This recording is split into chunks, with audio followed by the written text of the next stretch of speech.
Good afternoon and welcome to Law and Crime Trial Network. I'm your host, Brian Buckmeyer. Now we're following live out of Tampa, Florida, the case of Florida v.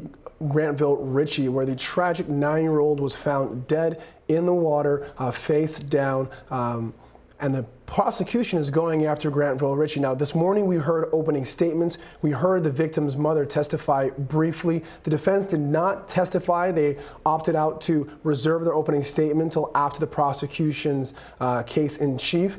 We are currently listening to the digital forensic expert Connie Bell, who's going over some cell phone records. Let's take a listen to what she has to say. So while we're taking a little bit of a break from listening to the digital forensics as to matching up with some of the defendants' names, who's, I believe he's under Ebony's phone as my husband, I want to bring in our guest for a little analysis. We're joined today by Dr. Lieberman and always our friend Mike Toronto. How are you guys doing today? Very good, thank you. How's it going? Good. Dr. Lieberman, I'll come to you first. As we're diving into this case, we haven't heard much. As I said, the defense attorney has opted out not to do an opening statement, which is completely in their right. But we've heard the opening statements, and we're hearing a little bit about forensics. Can you talk to us about this case and what you anticipate we're going to see as we dive into this tragic case of the death of a 9-year-old? Well, for one thing, I saw the prosecution opening argument, and they laid it out very clearly. It's very interesting that there are going to be a lot of expert witnesses here. Apparently, the defense has gotten permission to get a lot of high-priced witnesses, people to examine the tides and all kinds of conditions, as well as going to Jamaica to interview his family and friends and teacher.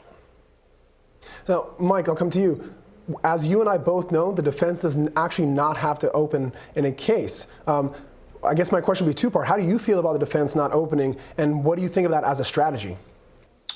Well, you always want to be able to have a voice, and it's a very difficult decision when you decide to waive that opening. But there are certain cases where it may be preferential to sit back, let the state produce their evidence, and then come back later, and you can reserve it in some states. So you could waive it initially and reserve it your opening for when your case in chief is put on. That may be a strategy that we're seeing implemented here today. Yeah, and I'll kind of stick with you, Mike, for the follow-up question as to this. I know that a lot of defense attorneys talk about 3 different options. You can give an opening where you're putting forth your theory of the case. You can give what, at least in New York, they call a non-opening opening, where they just say, hey, I'm not going to give you any information. I'm just asking you to remember the burden in which the prosecution has and listen out to a few things that may or may not happen, that being the evidence presented or the lack of evidence. Or you can do this third option, being as just not saying anything. Do you think that maybe a non-opening opening of just reminding the jury about their prosecution's burden and how the case is going to unfold, do you think that may have helped in some way, shape, or form?